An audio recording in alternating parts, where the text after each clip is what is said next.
प्यारे दोस्तों, आपका अपना YouTube channel success weight center में आपका हार्दिक स्वागत है। वेटनरी के मज़ेदार वीडियो पाने के लिए हमारे चैनल को लाइक, शेयर, सब्सक्राइब और बेल आइकन घंटी को दबाना ना भूलें। प्यारे विद्यार्थियों, अपन पढ़ रहे थे वेटनरी सर्जरी के बारे में। सर्जरी के इससे पहले की 2 क्लास हो गई, उनमें छोटे छोटे चैप्टर जो टॉपिक थे वो कंप्लीट हो गए। आज अपन पुनः छोटा सा टॉपिक है वो पुनः लेते हैं। वो टॉपिक है ट्यूमर और नियोप्लाज्म।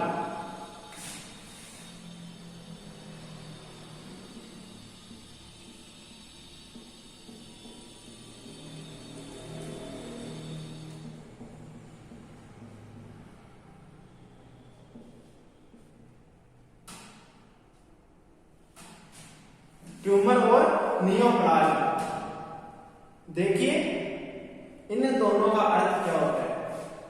ट्यूमर का अर्थ होता है गांठ या फिर सूजन युक्त भाग।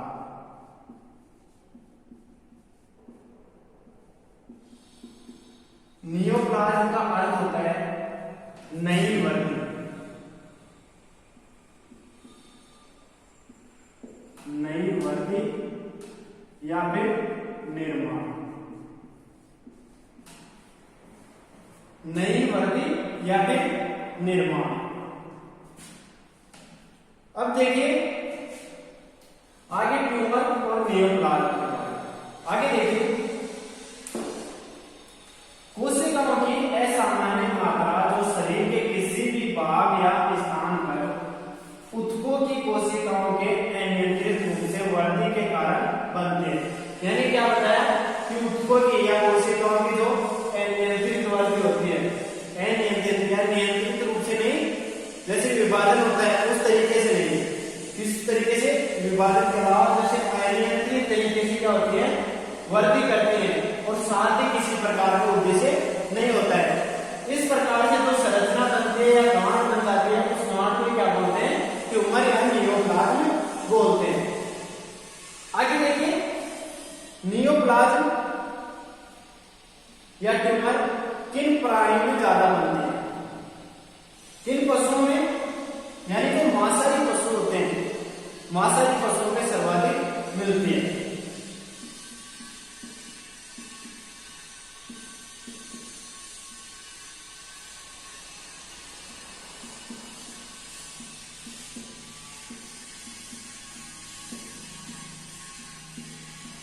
जो मांसाहारी पशु होते हैं उनमें सर्वाधिक देखने को मिलती है ट्यूमर, और जबकि जो वर्ध पशु होते हैं उनमें भी क्या देखने को मिलती है, ट्यूमर देखने को मिलती है।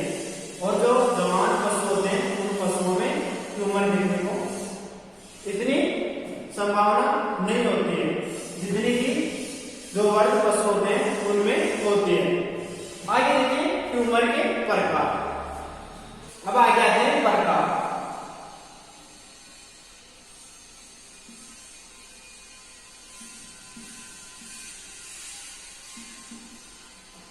टाइप्स ऑफ ट्यूमर, किस प्रकार से विभाजित किया गया है, क्लिनिकल या चिकित्सकीय आधार पर। चिकित्सकीय आधार पर ट्यूमर कितने प्रकार के होते हैं, 2 प्रकार के होते हैं। एक तो होती है बेनाइन, दूसरी होती है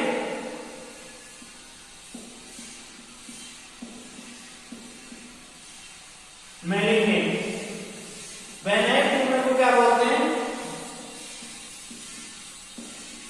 सामान्य ट्यूमर,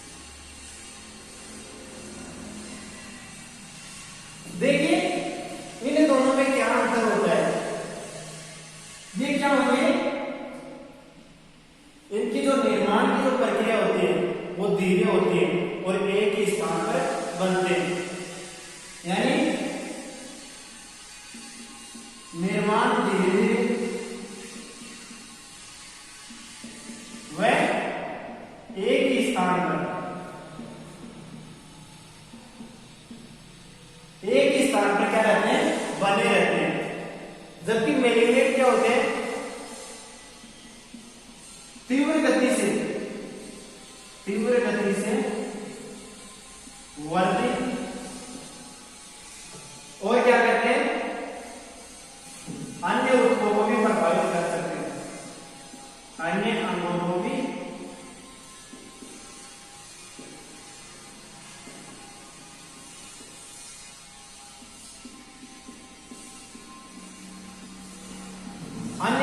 क्या कर सकते हैं, या अन्य भागों को क्या कर सकते हैं, प्रभावित कर सकते हैं।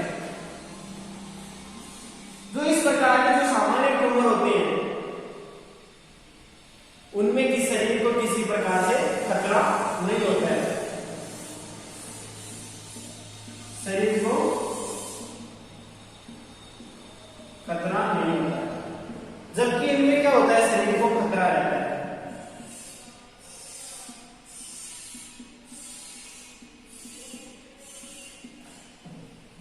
आगे देखिए, इनमें यानी जो सामान्य ट्यूमर होगी, सामान्य ट्यूमर के जो अंतिम शब्द होता है उस शब्द में क्या लगाते हैं,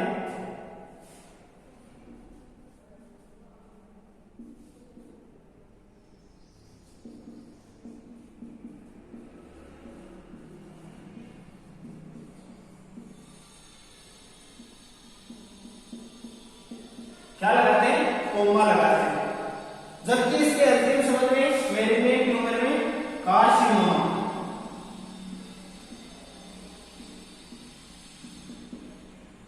कार्सिनोमा लगाते हैं। तो इन दोनों ट्यूमर में क्या हो गया, ये फर्क है, यानी बेनाइन ट्यूमर किस प्रकार का ट्यूमर है, एक सामान्य प्रकार का ट्यूमर, जबकि मेलिग्नेंट किस प्रकार का है, कैंसरजन्य ट्यूमर है। इनकी वृद्धि क्या होती है, तीव्र गति से होती है, इनकी वृद्धि क्या होती है, धीरे धीरे होती है, शरीर में कोई खतरा नहीं होता है और इनका खतरा रहता है। एक और देखिए, यानी ये शरीर में जहां पर बनते हैं ये तो किस अवस्था में दिखाई देते हैं, हिलता हुआ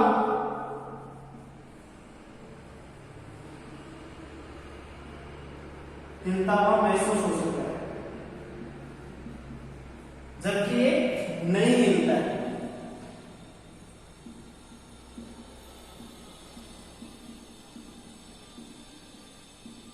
ये तो किसके आधार पर थी, चिकित्सक के आधार पर।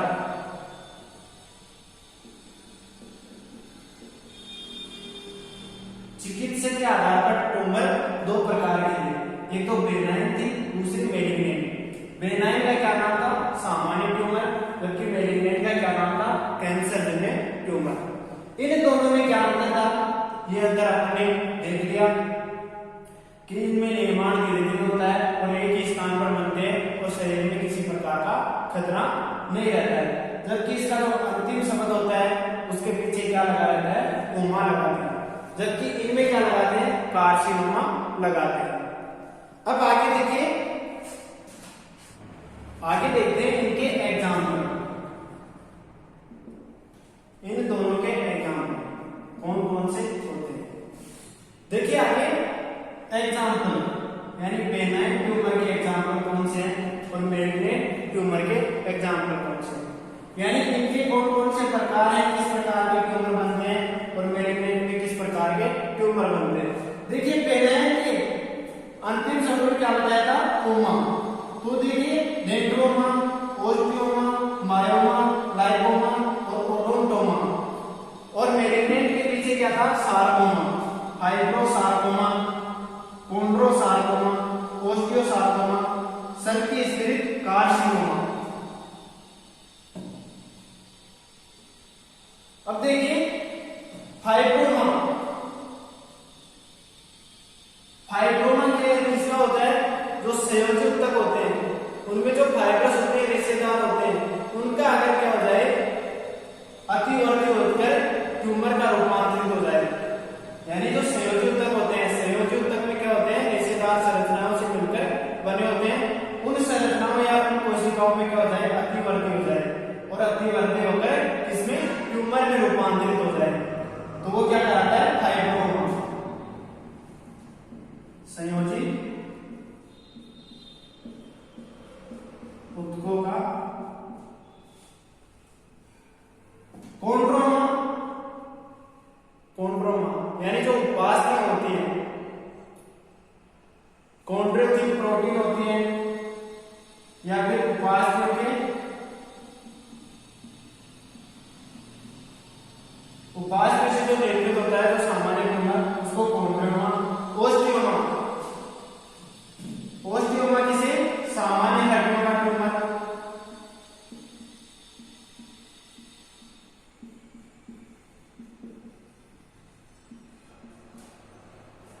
मायोमा, मायोमा का मतलब क्या होता है सामान्य मांसपेशियों का ट्यूमर। लाइपोमा, मायोमा में सामान्य मांसपेशियों ट्यूमर। लाइपोमा में क्या होता है वसीय ऊतकों का, वसीय ऊतकों का। जबकि ओडोंटा में, ओडोंटोमा में क्या होता है दंत ऊतकों का।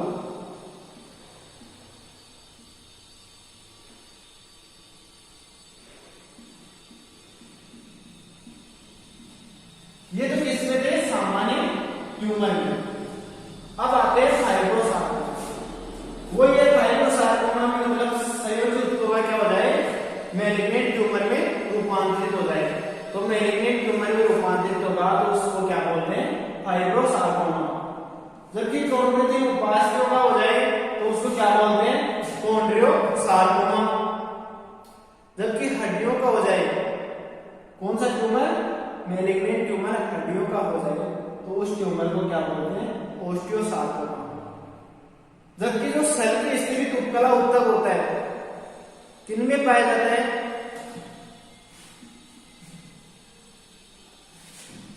किनमें पाया जाता है सेल के स्थिरित उपकला ऊतक यानी जो जिनमें केरोटिन प्रोटीन पाई जाती है। केराटिन प्रोटीन यानी मर्द ऊतकों में ज्यादा पाया जाता है। और जो मुख गुहा होती है उस मुख गुहा में भी, वेजाइना की योनि में भी, इनमें क्या पाई जाती है सेल की स्थिरित उपकला पाई जाती है। तो इसका मुख्य उदाहरण है सेल की स्थिरित कार्सिनोमा का उदाहरण कौन सा है सींग कैंसर, हॉर्न कैंसर।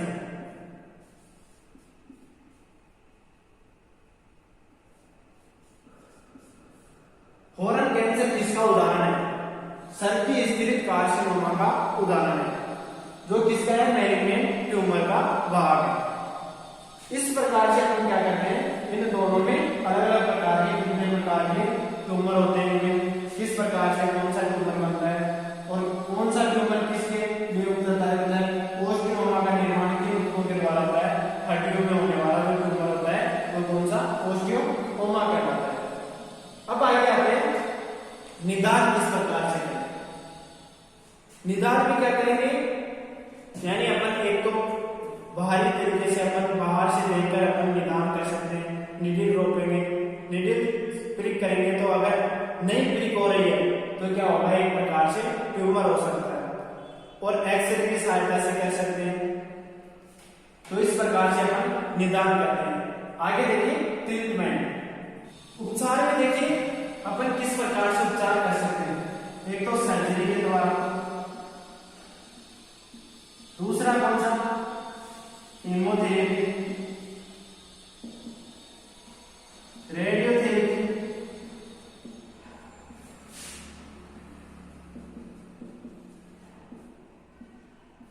और क्रायोसर्जरी।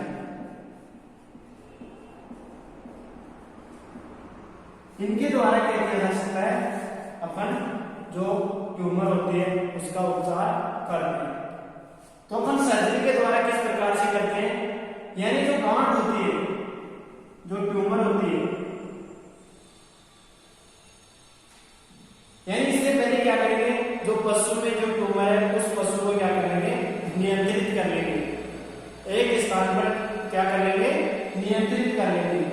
नियंत्रित करने के बाद में क्या करेंगे जिस स्थान पर ट्यूमर है जैसे कान के पास में है या फिर पैर के नजदीक है या फिर बेनी में है या फिर पूंछ भाग में, तो उस भाग को क्या कर लेंगे नियंत्रित कर लेंगे।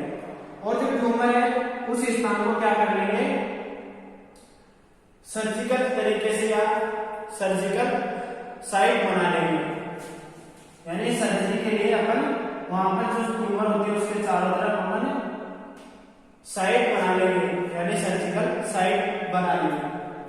क्या करेंगे, इसके चारों तरफ यानी इसके चारों तरफ क्या करेंगे, लिक्विड आयोडीन या तरल पदार्थ या फिर एंटीसेप्टिक सॉल्यूशन लगा देंगे।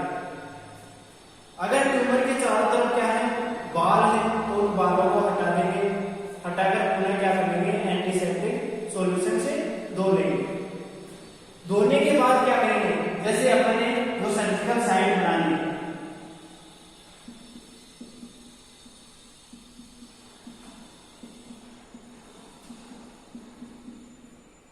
सर्जिकल साइट बनाए।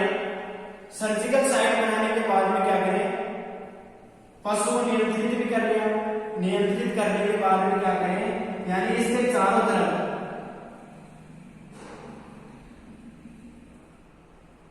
जो ट्यूमर है उसके चारों तरफ क्या कर दे, निश्चेतक कोष्ठी इनफिल्ट्रेशन कर दे। अगर एपिड्यूरल एनेस्थीसिया यानी पूंछ वाले भाग में तो एपिड्यूरल एनेस्थीसिया ले सकते हैं, या फिर जिस भाग के अनुसार है, यानी जिस भाग के अनुसार है उसी के अनुसार उसी के अनुरूप क्या ले सकते हैं, अपन निश्चेतक एजेंट काम में ले सकते हैं। निश्चेतक कोष्ठी देने के बाद में क्या करें, पुनः किससे, एंटीसेप्टिक सॉल्यूशन से धो लेंगे। धोने के बाद क्या करेंगे, जो भी अपन के पास सले औजार है, निसंक्रमित सले औजार, उनके द्वारा क्या करेंगे, जहां पर ट्यूमर है, ट्यूमर से जिस साइड का निर्माण किया है उस साइड पर अपन चीरा लगाएंगे। चीरा लगाकर क्या करेंगे, जो ट्यूमर है उस ट्यूमर को बाहर निकाल देंगे। बाहर इस प्रकार से निकालेंगे, जो ट्यूमर के चारों तरफ की जो त्वचा है, जो पुनः क्या करते हैं, जो पुनः निर्माण कर सकते हैं, उन कोशिकाओं को भी क्या कर देंगे, खुरच कर बाहर निकाल देंगे। निकालने से क्या रहेगा, पुनः वहां पर जो ट्यूमर निर्माण करने वाली जो कोशिकाओं की जो अतिवृद्धि होती है वो भी क्या हो, नहीं हो, किसी प्रकार से रुक सके। जैसे अपन ने जो ट्यूमर था उसको बाहर निकाल दिया। बाहर निकालने के बाद में क्या करते हैं, बाहर निकालने के बाद में अपन इसको वापस बंद कर देते हैं सर्जरी के द्वारा, शल्य उपकरणों की सहायता से टांके लगाकर बंद कर देते हैं। बंद करने के बाद में क्या कर देते हैं, यानी जैसे ये कोई गांठ है किसी भाग पर है, तो अपन ने इस चारों तरफ क्या लगाते हैं, एनेस्थेटिक एजेंट यानी निश्चेतक कोष्ठी इनफिल्ट्रेशन करते हैं। तो इस तरफ चारों तरफ से जो भी संवेदनाएं आती हैं वो संवेदनाएं क्या हो जाती हैं, लुप्त हो जाती हैं। तो अपन इस भाग की तरफ भी अपन शल्य क्रिया करते हैं तो किसी प्रकार का दर्द नहीं होगा। तो दर्द नहीं होगा तो अपन जो ट्यूमर है उसके चारों तरफ से इस प्रकार साइड बनाते हैं। साइड बनाकर यहाँ से चीरा लगाते हैं। चीरा लगाकर जो ट्यूमर है उस ट्यूमर को बिना पूरे क्या करते हैं, निकाल देंगे। और निकालने के बाद क्या करें, जो भी ट्यूमर के जो चारों तरफ की जो कोशिकाएं थी उन कोशिकाओं को क्या करते हैं, थोड़ा थोड़ा काट कर बाहर निकाल दें, जिससे पुनः किसी प्रकार का संक्रमण नहीं हो। निकालने के बाद में क्या करेंगे, यानी इस पर टांके लगाकर बंद कर देंगे। यानी जो ऊतक होंगे उन ऊतकों की शक्ति होने से यहाँ पर गड्ढे की संभावना हो सकती है और टांके लगाकर इसको बंद कर देंगे। बंद करने के बाद में क्या करेंगे, 5 से 6 दिन तक क्या करेंगे, एंटीबायोटिक औषधियां, एंटीसेप्टिक सॉल्यूशन।